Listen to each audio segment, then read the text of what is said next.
Right, hello everybody. I haven't actually opened up Mass Effect yet.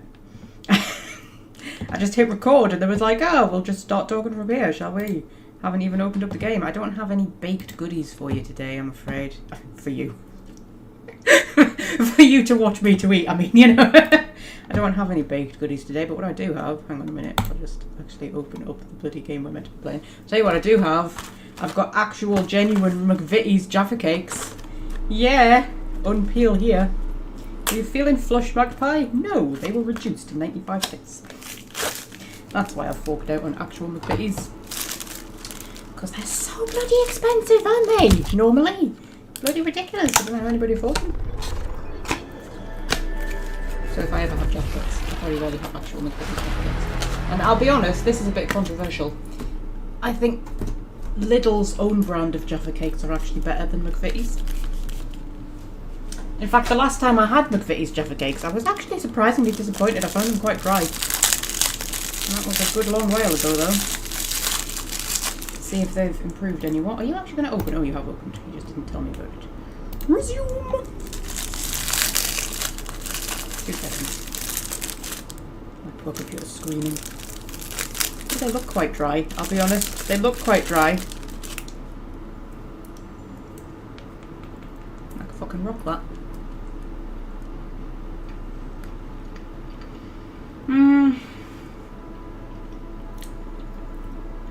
I mean, they're alright. They taste fine, it's just they're so dry.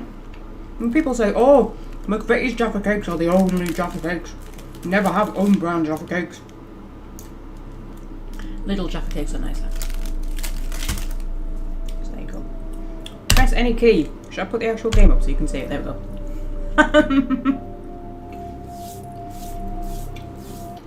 You know, one day I'll forget. And we'll have an entire episode where you can't see the game. It's just my face. And you can't actually see what I'm playing. And I'll upload it. Oh yeah. You know me. Right. So. Can anybody remember? I'm sure my chair's getting lower. Is my chair... Oh, God. Is my chair getting lower? Or am I shrinking Scorpio? Scorpio's down there. That's his new favourite sleeping spot. He comes and hangs out with me when I'm playing video games, don't you? I think I must be shrinking. That's what's happening. I'm getting old. I've reached an age where I've started to shrink. 30 years of age that I am. Right. Can anybody remember what we were doing last time? Well, we've got a level up. Shall we do that? It's very bright outside. And I do have my blind closed, but it's one of those blinds that lets in like as much light as possible. So I'm a bit like, I feel like I should have my sunglasses on.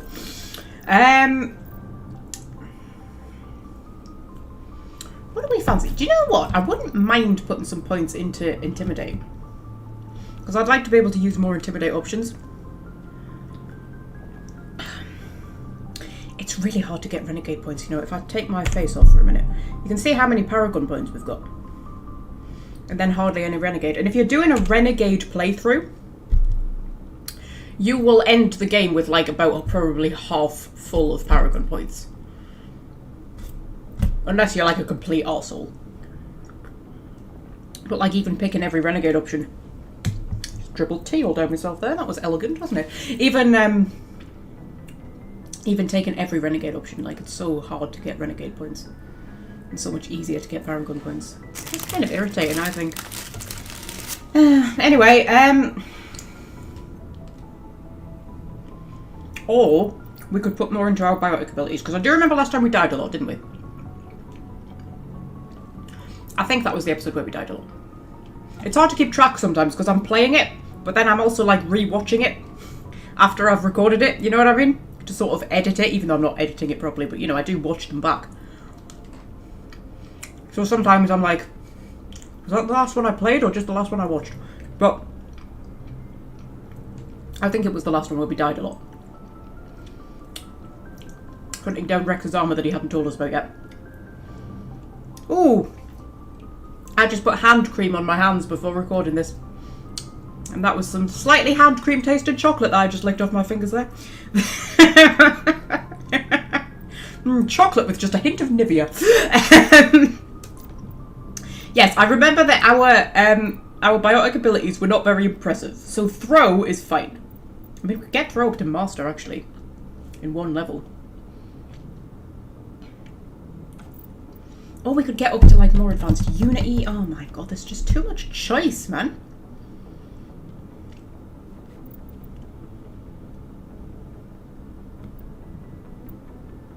I mean, my singularity was pretty shit, wasn't it? I feel like if we pile some points into singularity, that'll do. That'll do us for now. Do we need to sort our inventory out? I don't want to have to sort our inventory out. Equipment. Oh, we're not like... No, we've not got like tons. Ooh, I've got a much better biotic amp. Duration bonus and cooldown bonus, but not power bonus. Ooh, what are you? I feel like power bonus is like the most important thing. What's more important, duration or power?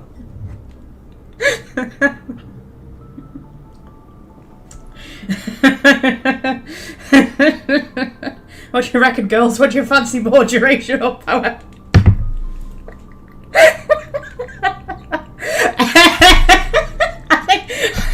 I think duration's more important, isn't it?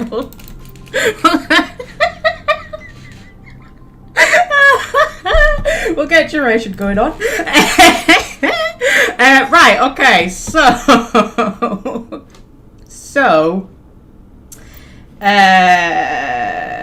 right, so I don't reckon we'll bother spending too much time on the inventory. I think that's fine. Do we need to talk to anybody? We talked to Rex last time. I feel like we've done the rounds mostly.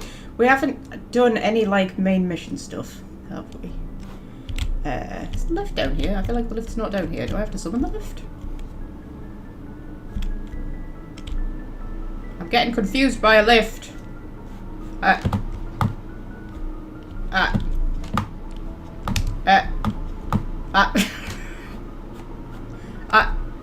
What? Hang on. Am I missing something? I feel like I'm missing something obvious.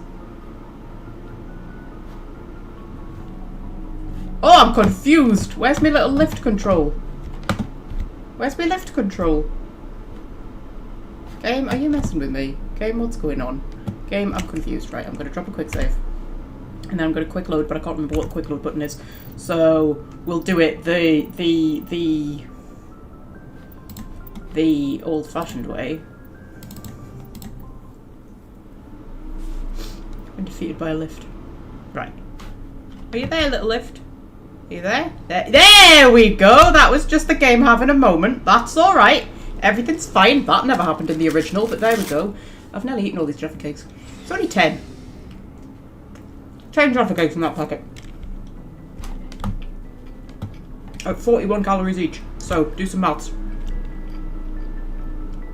10 times 41. 410 calories. That's a meal. Honestly. Right. Okay. So.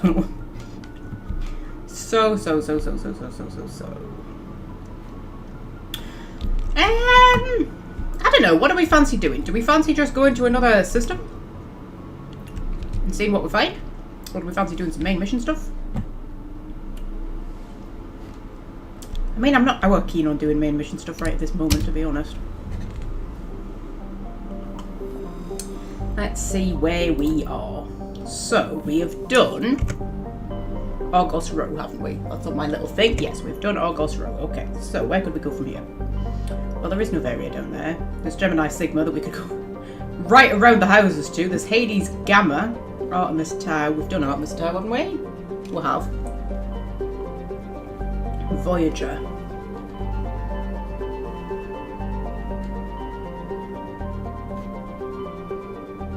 I mean, is there anything else in the Horsehead Nebula apart from Novaria?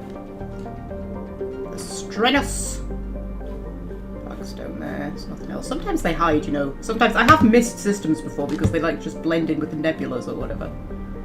Is space really this pretty in real life? I often wonder when you're playing sci-fi games and stuff like that. It's always so pretty and psychedelic. It's like, isn't this pretty in real life? But I'm gonna guess probably not. Right, we'll travel there. See what's hiding in the Strenuous system.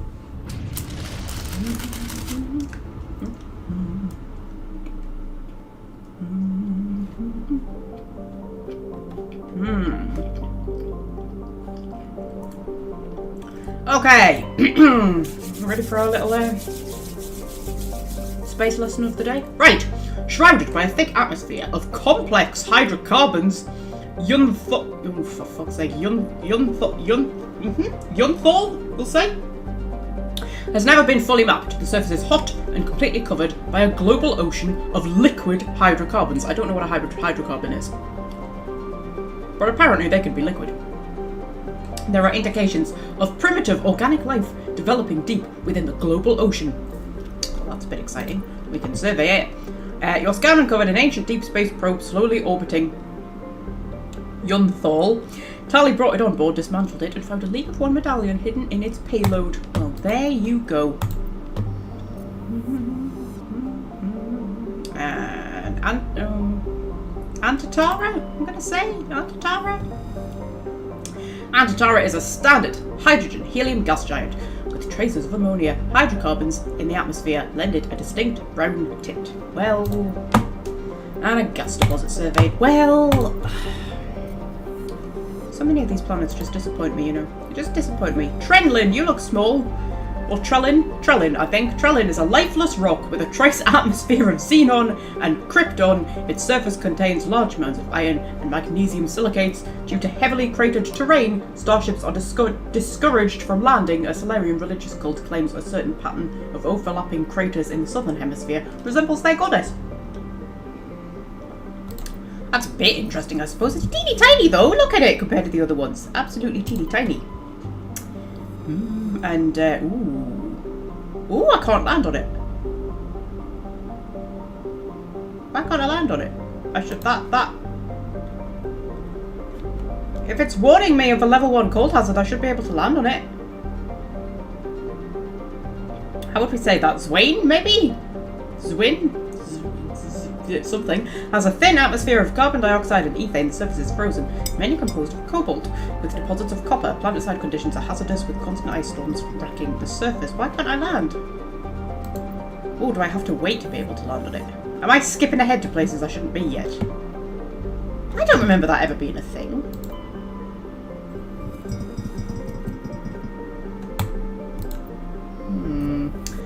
Okay, and Thessalgon. Yes, a standard hydrogen helium gas giant. Thessalgon's atmosphere is tinted blue by trace quantities of methane. Well, you're no fun at all. You're suspicious. I don't understand why I can't land. Like, I should be able to land, right? I should.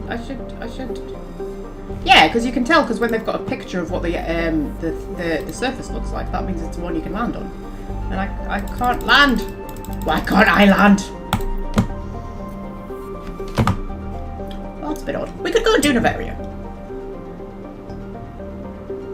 Should we go and do Novaria? I feel like we should go and do Novaria. But if we're going to go and do Novaria and introduce ourselves to Liara's darling mother, I think we should first go and talk to Liara about Benezia, because otherwise we miss that conversation. You get a slightly different conversation from her after meeting Benezia to what you get before meeting Benezia. So we'll go and have a chat with her. And you know, I don't need an excuse to go and talk to my beautiful darling. I'll replenish my Medigel in case it needed replenishing. It apparently did not need replenishing. Hello!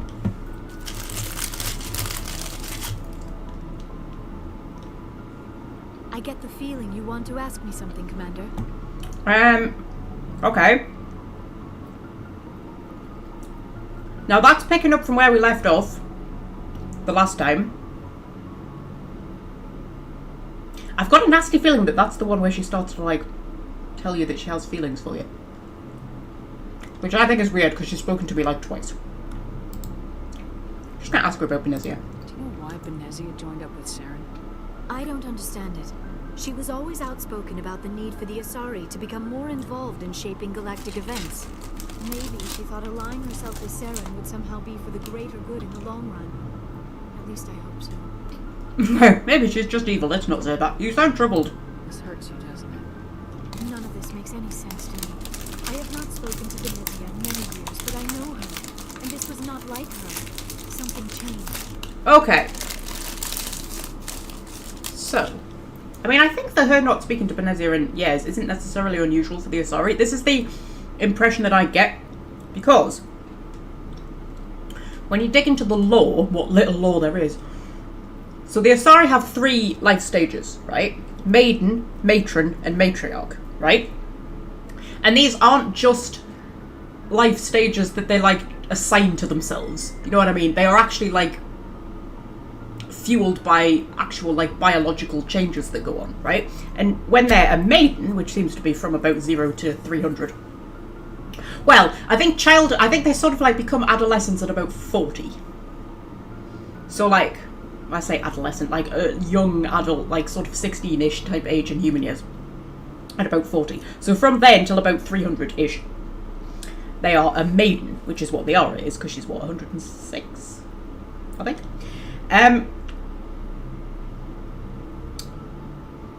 So, yes, and when they're a maiden, they're sort of driven to go out and explore.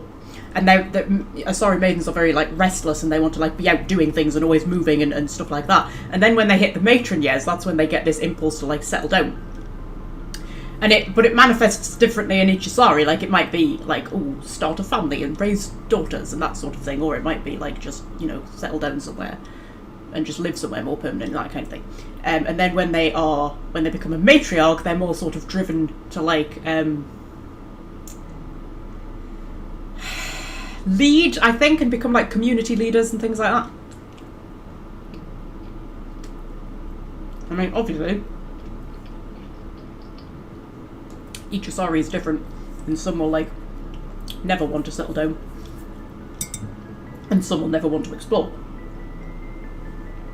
But in general, Asari maidens seem to have this compulsion to, like, get out and go and explore and experience. And I think them just, like, leaving home and going off into the galaxy and not really having much contact with their mothers or family back home in their maiden years isn't that unusual, I don't think. Plus, you got to remember for the Asari that, like, 10 years is, like, not really that long to them.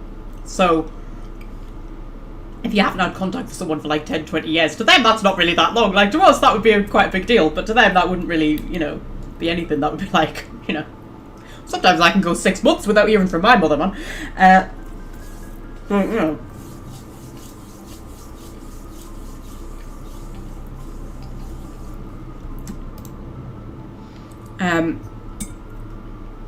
Yeah, it's just, you know, a bit of context. I thought I'd actually ask her about Asari culture. I'd like to know more about the Asari.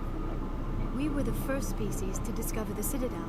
We were instrumental in forming the Council, and we always strive to be the voice of peaceful cooperation in galactic disputes. My people believe we are all part of a single galactic community. Each species contributes something to the greater whole.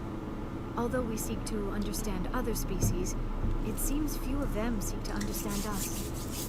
The galaxy is filled with rumors and misinformation about my people. Like what? Most of the inaccuracies are centered around our mating rituals. My species is monogendered. Male and female have no real meaning for us. We still require a partner to reproduce. This second parent, however, may be of any species and any gender. Okay, that's disgusting. No, yeah, how do you go about doing this, Liara? I don't understand. Your species can mate with anyone? Mating is not quite the proper term, not as you understand it. Physical contact may or may not be involved, but it is not an essential element of the union. The true connection is mental. Our physiology allows us to meld with other beings. We can touch the very depths of their minds. We explore the genetic memory of their species. We share the most basic elements of their individual and racial identities. We then pass these traits onto our daughters. It is how we learn to grow as a species and how we develop a greater understanding of other races. Do you know what? Throughout the games, the actual, like, what's the word I'm looking for? Logistics of Asari mating, or whatever you want to call it. Like, they just keep sort of adding and taking things away from the lore to the point where it just becomes really confusing, to the point where, like, you can just make up whatever. Because, well, hang on, we'll finish this conversation first. What happens to your partner after the union? Every relationship is different. Some unions are a single encounter with both parents parting ways afterwards. Others can be more long-term. Sometimes an Asari and her partner will stay together for many decades. Okay.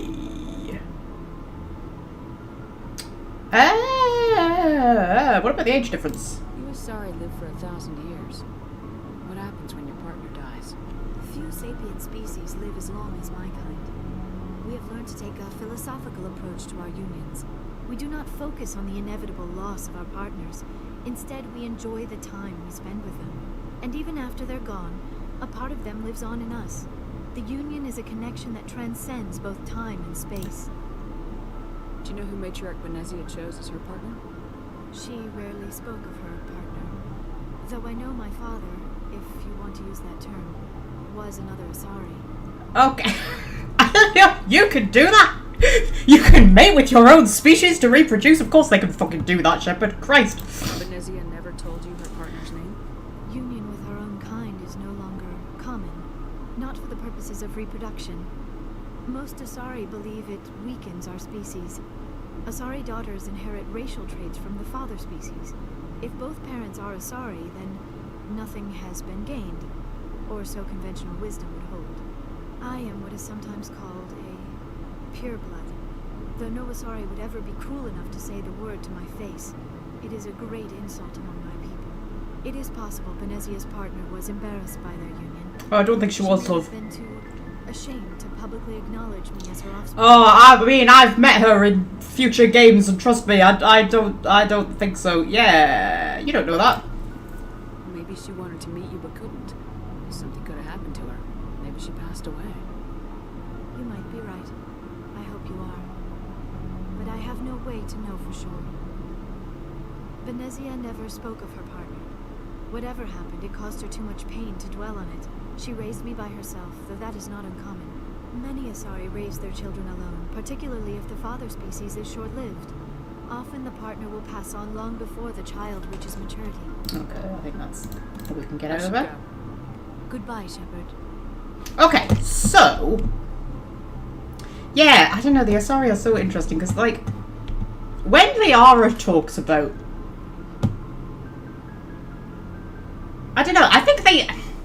it's weird, because they sort of brought them in to be like, you know, the sexy blue alien girls, right? But then they obviously went, well, we want them to be a bit more complicated than that. We don't want them to, you know. So they gave them this kind of extra depth and layer and all of this kind of... you've got Liara sort of saying... oh, look at her sexily touching herself. You've got Liara sort of saying, like...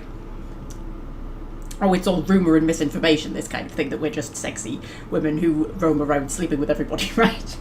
But then, I don't know, in future games, it's almost like they sort of went, oh, but we still kind of want them to be the sexy blue ladies. So they made them a bit more sexualized again. And it's like, because from hearing Liara describe it, certainly like in later conversations you can have with her, like, you would imagine that the Asari don't really do like casual sex. But then in later games they quite obviously do. So it's like, can you have unions that are purely physical without being mental as well? Like, I don't know, and then you read fan fictions, and I swear to God, every single fan fiction writer has their own theory on what exactly it is the Asari do. But anyway, yeah. That's all alright, though. But I don't know, I find Asari culture very interesting. I just think it's such an interesting concept.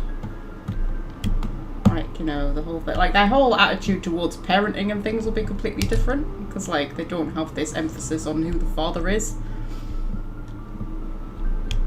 Because I don't think it's considered, like, quite as important, and how she talks there about how you might just, like, pick a partner to, like, have a kid with, but you're not actually gonna, you know, spend your life with them or anything like that. And then she's got this whole thing about how, like,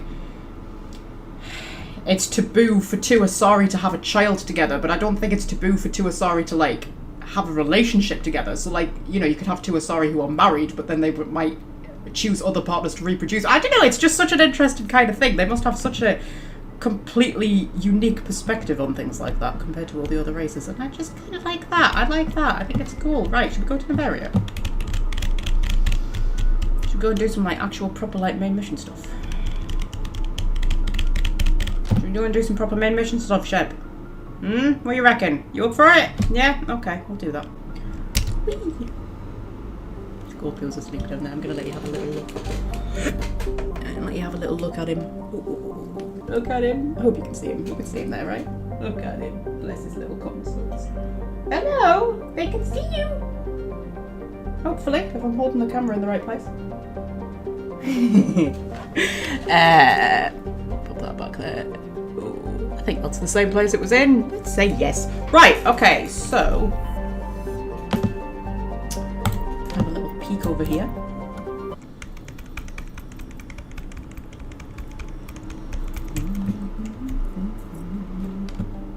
Right, we'll have a little look at everything else before we go and land on Bavaria. Oh my god, this game, I swear to god, just wants me to say the most unpronounceable words. What's that? Svarog?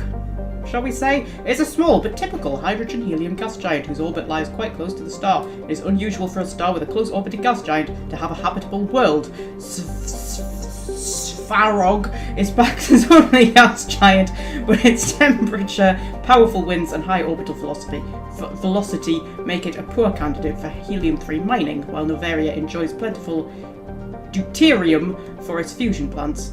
It imports all of its helium-3 from out system. Okay. Cool. Grand. Dandy. Morana, shall we say. Yes, is an icy planetoid smaller than Earth's moon. Many planetary geologists suspect it was once an Oort cloud? Ice dwarf, which migrated inwards after an encounter with some other body. While the crust is frozen water ice, deeper layers are mostly silicates, with pockets of magnesium and aluminium. Morana is tidally locked to Pax, the same side always faces the sun. I know what tidally locked means, game, dear me. I am a space nerd. Is there only one other one? Only one other one. Velez.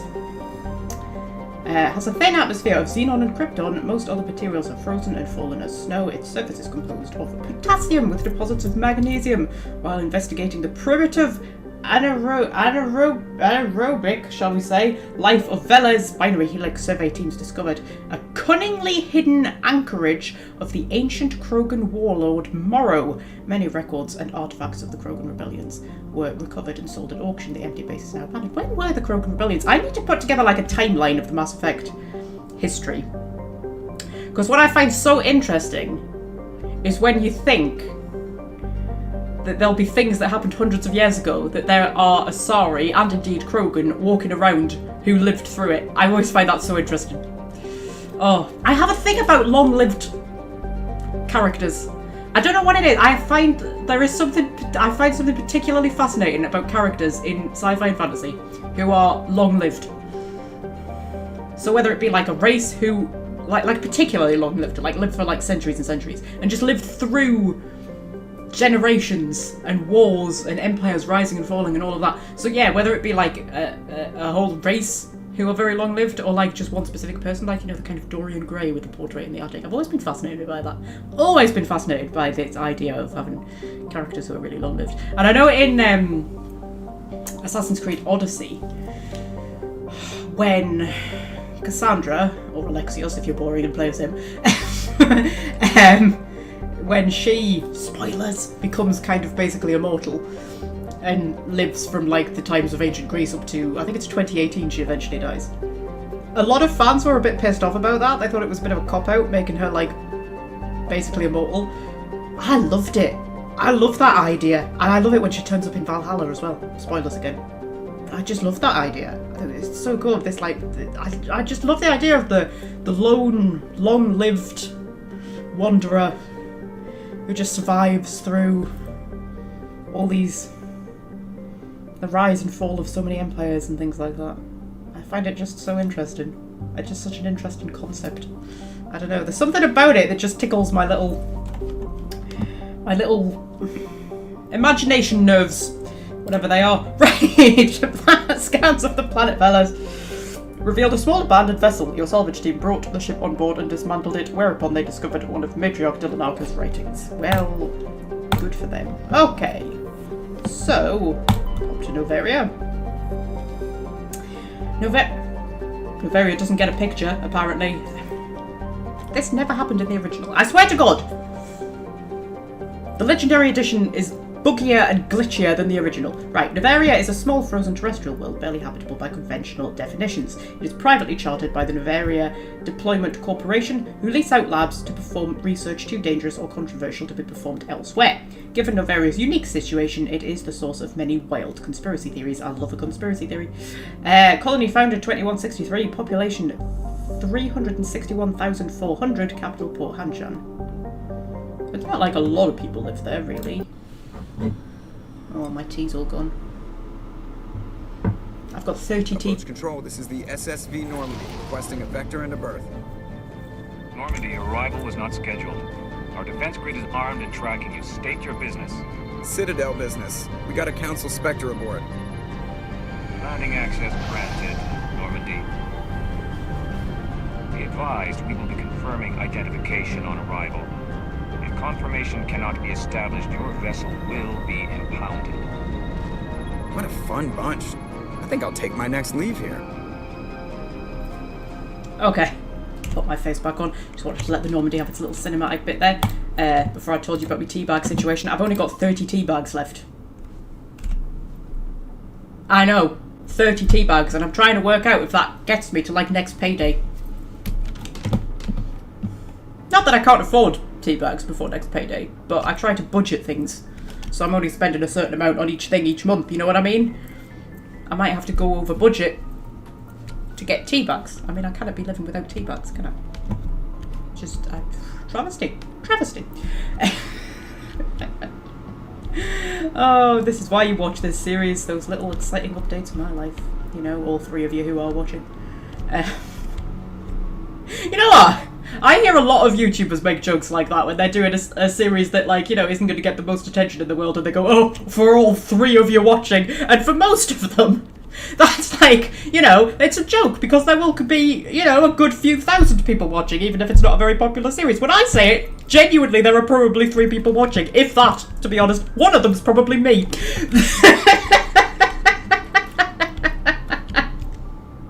Oh, dear.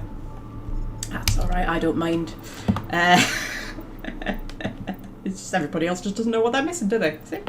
They just don't know what they're missing. Right, we'll bring Liara, because that makes sense. Well, I'm going to need a tech person. I'm feeling Garrus, actually, instead of Tally. I feel like I'll bring Garrus for this one. We'll see how we do with Garrus. I like Garrus. Find him a comforting presence. Equalizing interior pressure with exterior atmosphere. Logged. The commanding officer is ashore. Exo Presley has the deck. Right. So, stick our little noggins out here. Hello! Hi! Anybody here to greet us? I feel like people are going to be here to greet us. It's very bright outside my window. I wish my blind let in less light. It's one of those ones that's designed to let in as much light as possible. But, like, not let anybody see into your house. Whoops! I just put Shepard into crouch mode. I didn't even know Shepard had a crouch mode. Did we know that Shepard had a crouch mode? I had no idea Shepard had a crouch mode. I mean, she comes straight out of it the moment you make her walk forward. That's amazing. What would I ever use that for? Because she automatically crouches when you put her into cover. So, like... Was that in the original? I am learning new things every day. Every day I learn something new. Right. I mean, I mostly then forget it again before bedtime, but that's not what's important. Right, hello everybody. Hi. We all okay? That's far enough. Okay, can I help you? Something wrong, officer? You better hope there isn't. This is an unscheduled arrival. I need your credentials. Well, I need your credentials. You first. We're the law here. Show some respect. I'm Captain Maiko Matsuro, Ilanis Risk Control Services. Okay, I outrank you. Alliance Navy, I'm with the Council. I mean...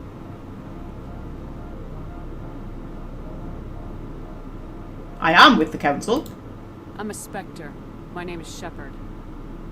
Load of horse crap, man. We will need to confirm that. Also, I must advise you that firearms are not permitted on Novaria. Sergeant Sterling, secure their weapons. I love how Liara goes all... I mean, you probably can't see her that well because my face is like, over hers, but like she went all biotic-y for a minute there. It was quite impressive. Look at her. She looks like she means business. Right. Okay. So, we'll cooperate, easy people. I'm keeping my gun. I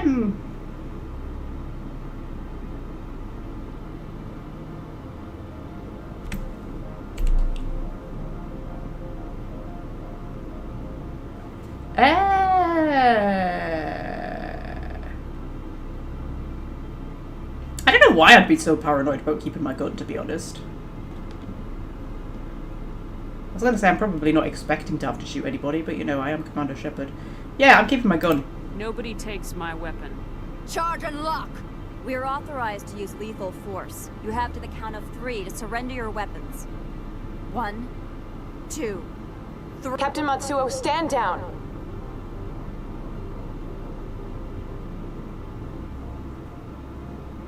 We confirmed their identity. Spectres are authorized to carry weapons here, Captain. You may proceed, Spectre. I hope the rest of your visit will be less confrontational. Parasini-san will meet you upstairs. Behave yourself. Thank you. Oh, I got some renegade points for that. Good. I want a few more renegade points. I mean, obviously I'm trying to be like mostly Paragon, because you have to pick a side and stick to it, otherwise you end up just fucking yourself over. But I would like just like a little bit of renegade. I mean, mostly to carry forward into the next games more than anything else. Those are big guns. Okay. Here and talk to what's her name, because I like what's her name. I mean, I've already forgotten her name, but I like what's her name. Oh, look at the fountain. Oh, this is so much prettier than in the original. I can't remember if I've ever got as far as Noveria, actually, in the Legendary Edition. I might have done. I don't think I've ever done Theros.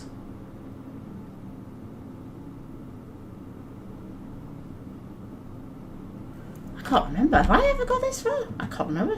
I literally cannot remember. Who knows? Who knows? There's a person. Hello, person. There's another person. Hello, other person. Okay, there's the person we actually need to talk to. Hello! I am Gianna Parasini, assistant to Administrator Ananias. We apologize for the incident in the docking bay.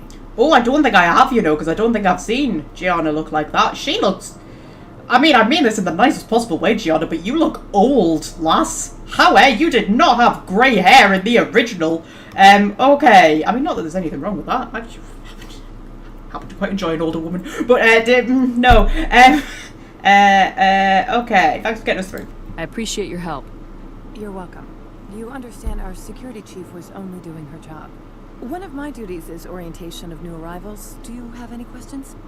I mean, I know she was only doing her job, but you would think that if somebody turns up saying that they're a Spectre, you, like, confirm whether they are or are not a Spectre before you threaten to shoot them.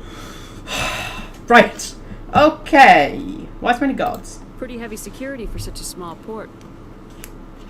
The executive board does everything in its power to protect the privacy of our client corporations. Okay, I may have to step on some toes. I can't have my investigation hampered. Tread lightly. The board can bury you in litigation. You'd need an Asari lawyer to see the case through. Okay, I heard they were Geth here. Has anyone unusual passed through here recently? Unusual? An Asari matriarch passed through a few days ago. Lady Benezia. Benezia. She is here? She is here. She's a dead woman. I'm not saying that in front of Liara. Yeah, I need to talk to her. Can I speak with her? Benezia left for the Peak 15 research complex days ago. To the best of my knowledge, she's still there. Okay. That's where I need to be then. You'll need to ask Administrator Ananias for clearance to leave this port. Where can I find the administrator? His office is on the main level, left at the top of the elevator. Thank you, my love. Understood. Can we go in now? Of course. If you need any help, you can ask me at the administrator's office. I feel like my face was over. She's here. Hang on. I can't believe it. I imagine you want to talk to me, Shepard. About my mother. No, not really. No, we don't. I trust you, Liara. You may not be military, but you're a part of my crew. Thank you, Shepard. That means a great deal to me. Yeah, I feel like my face was over Gianni's face for most of that, but... Where was she? She disappeared? She's disappeared. Okay, that's fine. But, like, she looks, yeah, she looks like a grey-haired old lady. I mean, very dignified and beautiful, as always. But, anyway. Welcome to Port Hanshan, the galaxy's most respected site for independent scientific research and development. For your own safety and to protect the privacy of others, you are required to obey any directions given by our security personnel. If you have questions or concerns, our friendly administrative staff is always available. Thank you, and enjoy your stay. I love it whenever anything always says, like, our friendly staff will be on hand to help you, and that probably means to your staff who you do not pay enough, and they will definitely not be friendly. There's a businesswoman I can talk to. Hello. The managers warned us about you. Okay. Thanks for that. Okay, oh, there's that annoying Hannah. You could just not talk to the annoying Hannah. And just, like, sidestep the annoying Hannah. He's going to give us an annoying little quest, isn't he? He'll get us experience points. Possibly, like, Paragon Renegade points. Fine, we'll go talk to the bloody Hannah. Before we do that, though, we should probably level everybody up, shouldn't we? Because I imagine just Garrus got quite... Yeah, Garrus has got quite a few. Right, Liara, my sweet. What do we want for you? How's Garrus doing in the... Oh. Garrus doesn't have any electronics at all. We use first aid to unlock electronics? Does that make sense? I feel like that doesn't make sense. I feel like... Ooh, yes. Trouble is, I brought Garrus along to be like my electronics expert, and I haven't leveled him up in electronics. I have leveled him up in decryption, so he can decrypt things. I can't remember what the difference is.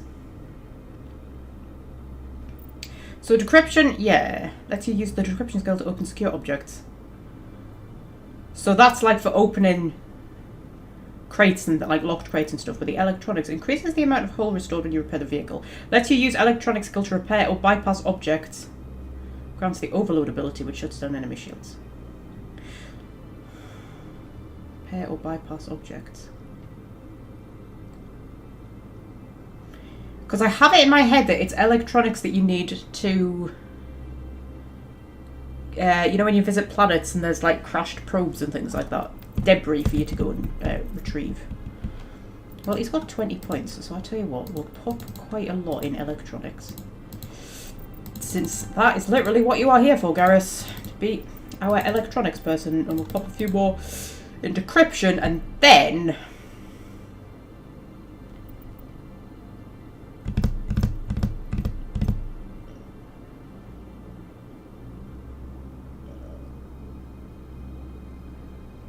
trying to think of what we're going to be fighting. I mean, we're going to be fighting Geth, but we're also going to be fighting Rachni. Because part of me is thinking we should bring Tali actually instead of Garrus, because she's good against the Geth. But Rachni.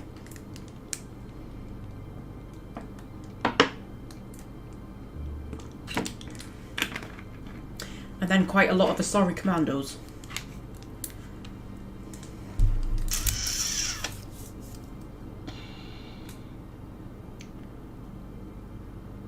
What do you fight on Pharaohs? You fight Geth on Pharaohs, don't you? And then obviously the Thorian what's-it. Novaria and Pharaohs get mixed up in my brain. Like, different elements of each mission just, like, all kind of converge. And I forget which one's which. Oh, I don't know. I don't know. I don't like making decisions. I mean, we'll get Master Sabotage up and going because, you know, we might as well. It's there. Tactical armor, that would probably be useful, wouldn't it? Get us at least to shield boost, I would think. And then if we can unlock assault training, because what does assault training give us? Well, melee damage isn't particularly interesting, to be fair.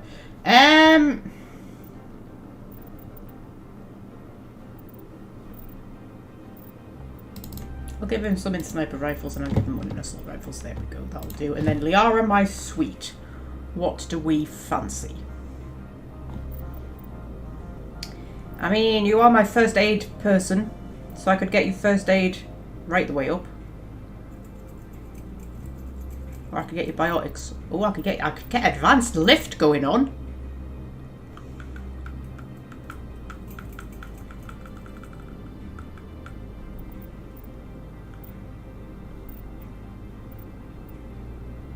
Advanced barrier. Oh, I could get advanced barrier and advanced throw. Should we do that? That feels like a plan to me. It's that, and then I'm all leveled up, aren't I? I'm all leveled up and sexy. That's me. Right. So. Right, we'll go talk to ye. Yeah, read. This one offers greetings. You are the Spectre that visits Port Hanshan. You already heard. News travels fast here. Indeed, esteemed Spectre. Your arrival was not greeted with any joy by the companies here. I've been here less than 10 minutes. This one has a burden that literally you less than ease. 10 minutes. If an arrangement could be made, it would compensate you. This one has procured a special item for a customer. The item is not permitted within the station, but you could bring it through customs. Mm-hmm. Smuggling, in other words. You want me to use my status to smuggle for you? That is not inaccurate. Okay. What are we smuggling? I won't carry anything if I don't know what it is. This one must be discreet. Rest assured, the contents pose no threat to anyone within this port. Okay. I want to know where this package is going. This one's customer prefers to remain anonymous. So, yeah, you're not going to tell me anything, but you still expect me to help you. I'd be stupid to do this without knowing that I'm not equipping my own enemies. Your words are not unreasonable. The customer is the Krogan called Inamorda. That one is a bounty hunter of some repute, and quick to anger. You understand this one's urgency. That other grows restless from the delay. Okay, I'll do it. I have no problem with that. This one humbly thanks the Spectre. The package will be delivered to your vessel. All you need do is bring it to this one. Please do not mention this to Administrator Analeus. That one would levy fees. Is there anything else this one might help you with? Well, I might as well see if you sold anything. Could I buy something now? Is there anything in particular the Spectre is looking for? Oh, man, why can't they just put everything in one shop? I swear, God. Hey, I'll have a look at non-human armors. Because, you know, I'm always in need of non-human armors. What have we got? We've got a quarry in one. That's never N7 armor, is it? It's got an N7 thing. I can't... There's never N7 Quarian armor, is there? Is there? I can't compare it to what bloody Tally's actually wearing. See, this is a flaw. This is a flaw. They should have fixed this in the fucking Legendary Edition. I should be able to, like, compare it to everybody. Regardless of whether they're in my party or not. Ooh, that's a bit better for old Garrus. Ooh, shields or damage protection. I feel like that one. I'll buy that. Why not? I want to buy that because I want to see if it's actually N7 armor because that would be free. Why would there be Quarian N7 armor? I don't know. But is there anything I can sell? I can sell all junk. I don't know what junk I have. Like, do you pick up junk in? Anyway. I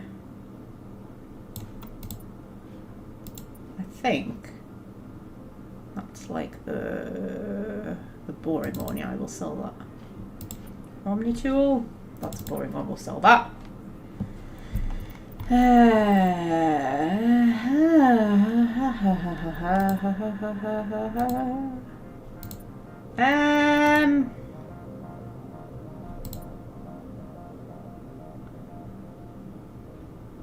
I'll get rid of phasic rounds. I don't like phasic rounds. I'm not bothered about radioactive rounds. I like heat sinks. Hammerhead rounds are quite good. First aid interface. Oh, I'll definitely use that on someone. Armor piercing and anti-personnel are fine. Oh, I could give them to one of them to Liara. Oh no, I could give that one to Liara actually. Oh, that one's much better. Right, we'll sell those then. I think the Phoenix armor can go, can it?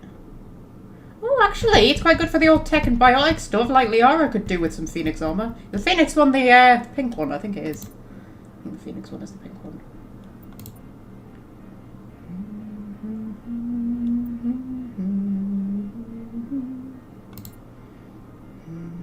Oh, I've got better sniper rifles with Garrus and everything.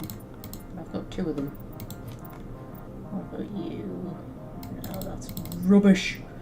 Rubbish!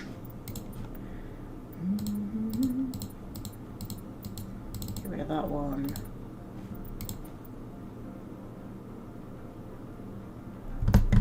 Oh, that would maybe be better for the armor, actually. And... oh, that's an amazing Omni tool. I don't have an Omni tool. Why do I not have an Omni tool? I don't know. But that'll do us for now. Hold on a second. Right. So. Yeah, there's no armor that's better for me.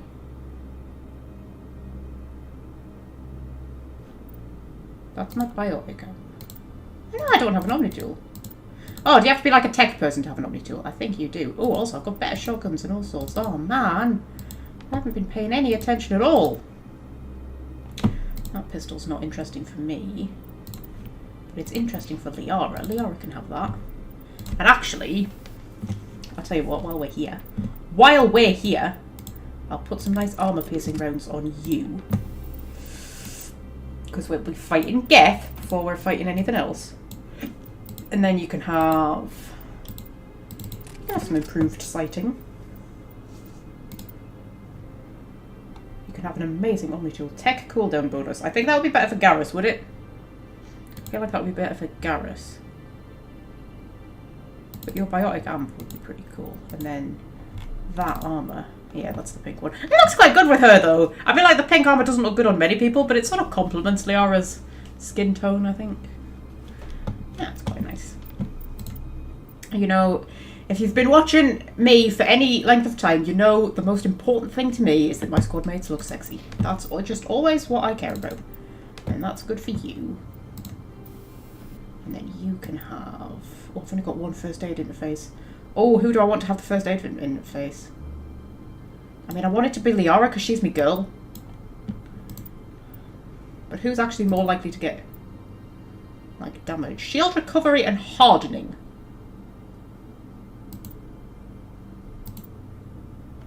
Might need to shields.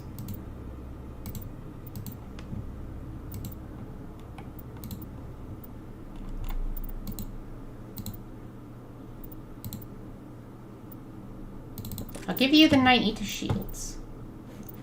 And then they are my suite.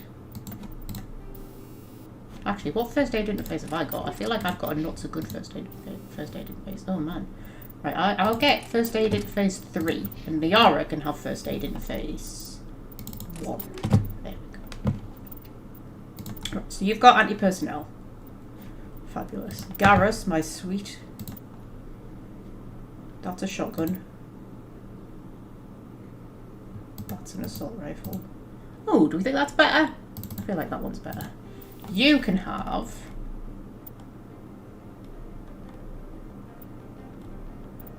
it's not anti-personnel I need, is it? It's armor piercing. I don't have any more armor piercing. Shredder versus organics. This is just so riveting, isn't it? Just watching me sort all of this shit out. Shield damage, well, shield bypass even, is good. Minus 20% damage is not. Damage versus organics, that's toxic. Damage versus organics. Hammerhead.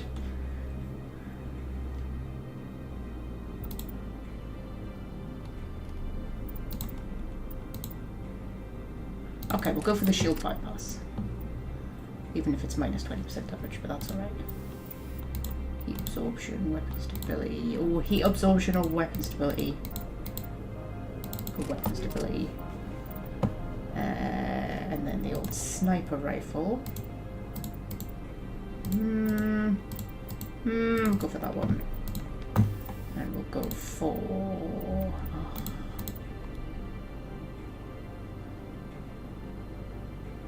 I mean, incendiary rounds sound quite cool, to be fair. Or chemical rounds. I don't know if the Geth really respond to chemical rounds, to be honest, but I'll put some chemical rounds in. And then you can have weapon stability again. And then what have I got on the old guns? That's hammerhead. And that's armor piercing. Right, okay. That's kind of alright then. I think we're all kitted out. I think that'll do us. Right, I need to head back to the ship before I've even spoken to anybody to get a package for this Hanar, which I am sure will not look suspicious at all. Nobody's gonna find this suspicious. Just forgot something, Gianni. Just forgot something. Just nipping back to pick up something that I forgot. You know, I left me reading glasses on the Normandy. That's what it is. Yep.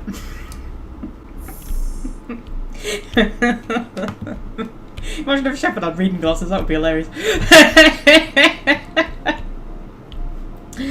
Oh dear. That's Kiara. Hello, Kiara. Get out of here. Oh, alright. Tetchy. So one's a little bit sore that she wasn't allowed to shoot the Spectre. Imagine if you had shot the Spectre. Imagine if they'd just killed us. That would, the games would work out very differently then, wouldn't they? Package. Okay, I'm just going to pick up this package nonchalantly in front of this fucking security droid, which is probably recording my every move. But it's fine.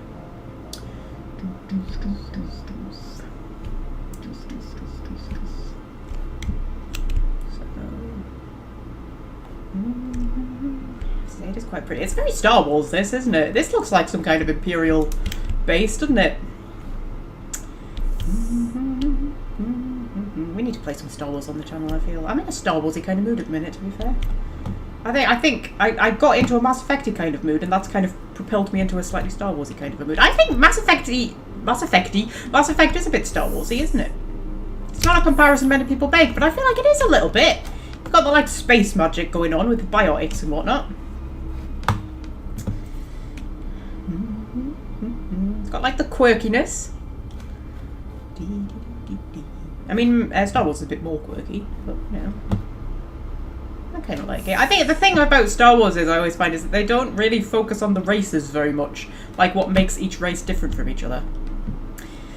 And that's the thing I really like about sci-fi. One of the things I love about sci-fi is having alien races who are like, who you know have like different cultures and different things. But that's the thing I love about sci-fi. Like they've just announced that they're doing an Expanse game, aren't they?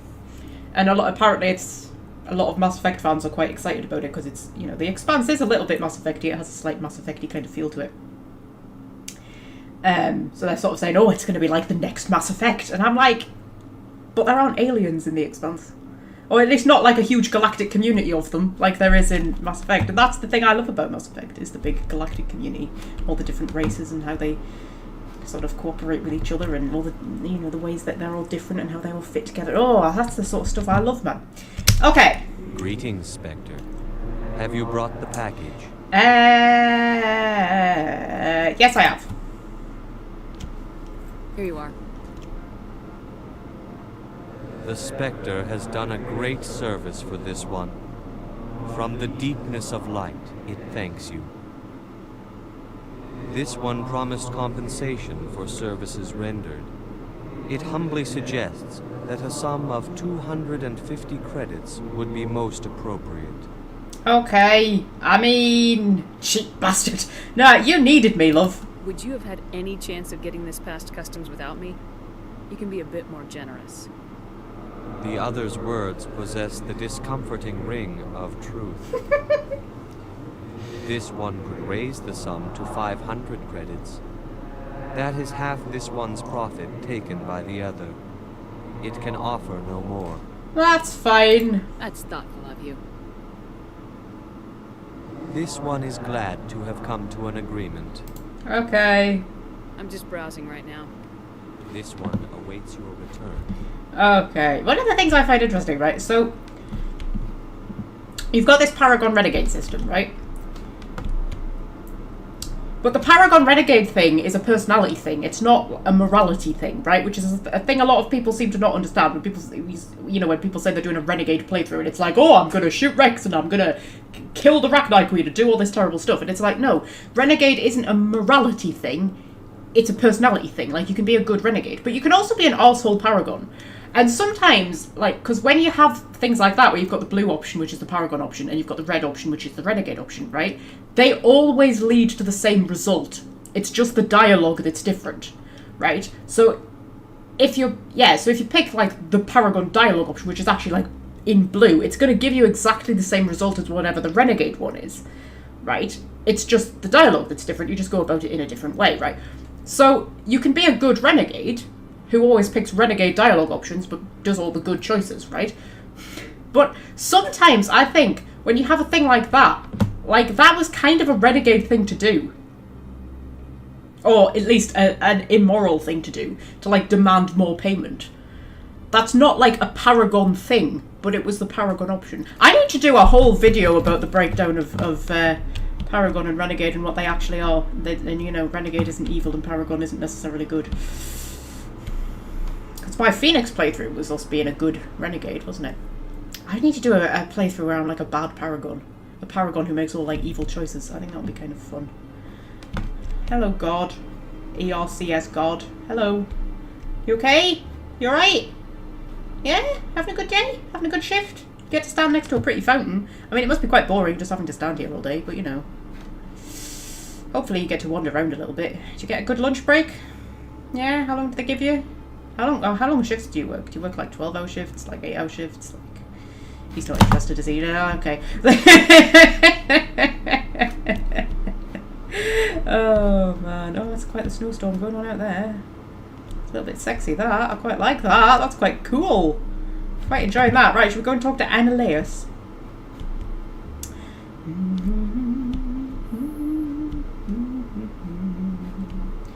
A little poke of our heads around here. That's not Annaleus. That's Gianna, hello. How can I help you? Where's Annaleus? I'd like to speak to Annaleus. One moment, please. Mr. Annaleus. Yes, what? Commander Shepard is asking to see you, sir. Right, fine, come in. Okay. Thank you, Gianna. You're one of my favourite characters. Right. So, hello, Annaleus. You will excuse me if I don't stand up. I have no time to entertain colonial rubes. Okay. Rubes? You have a problem with colonials? No appreciation for economics. Protectionists and communists, all of them. This greeting is a courtesy. I will only cooperate as required by the Executive Board. Businesses come here to avoid the second guessing of galactic law. Okay, that was him reacting to my background because she's a colonist. Therefore, a colonial. Right, okay. So, businesses come here to avoid second guessing of galactic law. Okay, so basically you let them do illegal stuff, which I feel like is probably risky. Are you telling me you have no safety protocols? Don't be ridiculous. Do you think a for-profit company would take no precautions against loss of life and material? Project leads have the final say here, not meddlesome politicians. Fair enough. Okay, Benezia. I've heard an Asari matriarch is here. Benezia? She arrived a few days ago, accompanied by a personal escort and some cargo. She's up at Peak 15. Ooh. Okay. Personal escort. What do you mean, personal escort? The phrase is self-explanatory. Bodyguards attending to the safety of her person, mainly Asari commandos. Commandos? You didn't think that odd? They followed all our regulations. I had no reason to forbid Lady Benezia from taking them. Okay, what sort of cargo? What can you tell me about her cargo? Large, heavy, and sealed. It passed weapons screening. Beyond that, it is not our concern. Okay, why is she here? What brought her out here? If I knew, I wouldn't be at liberty to say. She came here as Agent Saren's executor. Excuse me, his what? Executor. Saren is a major shareholder in Binary Helix. Lady Benezia is authorized to act in his name. She is here on business for Binary Helix. There were issues at Peak 15 that required Saren's attention. Okay, I need to see her. I'd like to see her, immediately. I'm afraid that you cannot. Peak 15 is a private facility in the Skadi Mountains. Regardless, there is a blizzard in the area. Shuttles are grounded and surface access has been cut off. Okay, so we drive. Surface access, you say? Cut off, I said. The roads are not suitable for travel. Don't make an issue of this, Shepard. Forget him, Commander. If he won't help us, I'm sure someone else here will. Don't say that in front of him, Gareth. What is it with video game companions saying things like that in front of characters? Christ almighty. Right, okay. Back to my other questions. Every minute of my time you waste costs the company 12 credits. I will keep a running tally.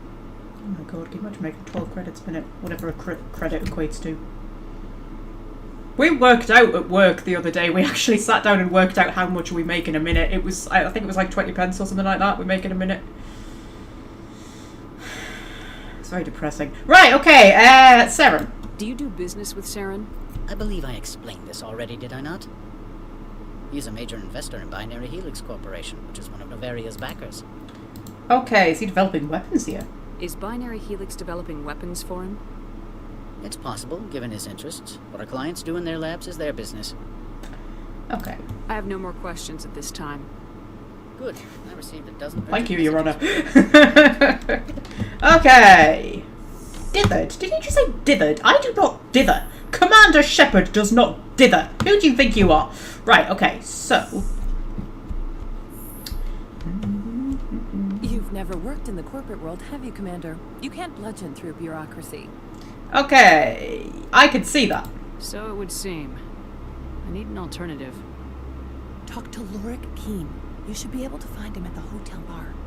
Can't say more. Not within earshot of Mr. Analaeus. Okay, I'm gonna be annoying and ask more anyway. You said I should talk to Lorik Keen? Mr. Analaeus isn't the only one with a pass to leave Hanshan. Keen spends his days at the hotel since his office was closed. Okay. Let's ask about the corporations. Tell me about the companies that work on Novaria. Over 250 high-tech firms rent our labs. Major shareholders include Elanis Risk Control Services, Binary Helix, and Synthetic Insights Limited. Binary Helix. They work in genetics? BH is a leader in genetics and biotechnology. They try to keep a low profile in the media. Much of their research is in biotic modifications. That angers many Luddite, organic baseline, and fundamentalist groups. See, there's all of this political stuff going on in the background that you never really get to hear about. And this is why I think they do need to make more Mass Effect games. But they need to forget about Shepard and the Reapers and the Normandy and all of that, because there's all of this rich storytelling potential. And like, Shepard has had her day, and the Reapers have had their day, and they need to just forget about all of that and do like games based around all of this machinations that are going on in the background that you never get to hear enough about. Okay, Elanis Risk Control. Your guards work for ERCS, don't they?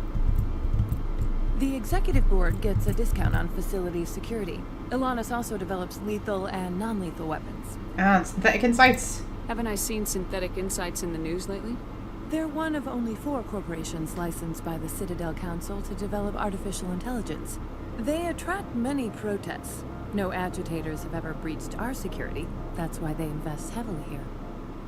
But AI is illegal in the Mass Effect universe. Interesting. Lab facilities. How large are the facilities here? We have 17 research complexes built into the mountains. Each is a self-sufficient facility housing a staff of hundreds. Okay, so that gives us a little bit of I've background. taken up enough of your time. Not at all, Spectre. This is my job, after all. See, this is how you talk to people. Gianna is polite. Analaeus was not polite. The security guards were not polite. Gianna was polite. I like Gianna. Right. So, how long have we been going? I feel like we've been going about an hour. Most of it was just me jabbering. I mean, we haven't actually done much. But that's that, right? I reckon, if we hold it off here, then next week we can get proper, like, stuck into Novaria, because we need to go and talk to Lorik Keen. We need to see if we can get access to the garages so that we can get in the Mako, so that we can drive to the what's it, Peak 15, and then we can find Benezia, and we can find out what the hell is going on Novaria. I mean, I know what's going on Novaria because I've already played the game. You'll find out what's going on Novaria. Ow! Just ran over my own foot. That was nice, wasn't it? That was expert there, Magpie. This is what happens when you play on Insanity. Like, whose stupid idea was it to play on Insanity? Oh, there's a destroyer. Oh, that's interesting. And bad. This is what I live for, you know. Visiting alien planets in video games.